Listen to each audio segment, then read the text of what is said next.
Hello friends, in this video I am talking about PMI PBA exam information. Many times on my forums and on my email I get queries like how many questions do we get in PMI PBA exam, what is the duration of the exam, and how the scoring is done. So I thought of let's make a dedicated video which only talk about PMI PBA exam. Let's start with the first questions. How many questions do we get in the exam? You get 200 questions. Now there is a breakup of it. Out of 200 questions, only 175 questions are marked. 25 questions come as a pre-test questions which will not be used in an evaluation of your certification result. This information looks important, but it is of no use for a test taker because you cannot differentiate these 25 questions. For you, a given question is just as a question which you need to answer it. The only thing which you can feel good about is that many times you may face a weird question where choices are very near and you think that this question itself is not making sense.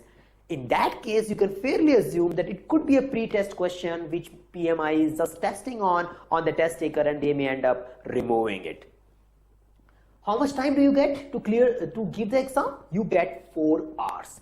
During these 4 hours, if you need to take a break, you can take it, but the exam counter or the time clock will not stop. So your time starts from the point you start your exam. If you take break in between, it's on your own time. How the content is grouped or what kind of composition you can expect in the final exam. So PMI has given the breakup of their exam as per the domain areas. Out of 5 domain areas, they have shared the percentage distribution of the question. The need assessment domain provides you 18% questions out of your 200. So you can assume that approximately 35 to 40 questions would be coming from need assessment domain because we have total 200 questions. The planning domain constitutes 22.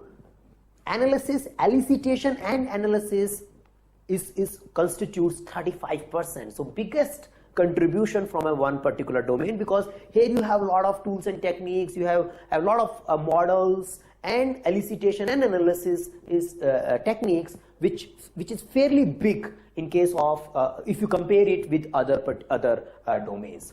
Traceability and monitoring primarily driven by requirement traceability matrix and the intention of requirement traceability matrix by forward and backward traceability will give you approximately 15% questions. So you can expect 30 questions around traceability and monitoring of business analysis work.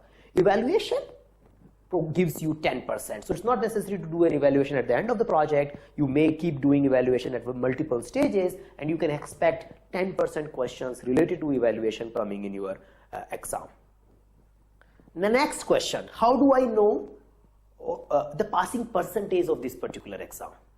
PMI has not given any official number about the passing percentage. What they do is, on the basis of your exam performance, they grade you on all 5 domains under the grades like proficient, moderate proficient, or below proficient.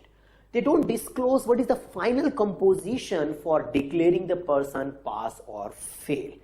So in general, if you prepare well, the PMI PBA is not that complicated exam. You should be getting 3-4 proficients out of these 5 possible domains. When do you get proficient? When do you get below proficient or moderate proficient? At what particular threshold?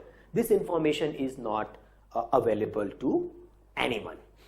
So in general, you can think of, yes, there are 5 domains. You can strategize on the basis of the percentage contribution coming from these domains. You have 4 hours to give the exam and you have 200 questions to attempt.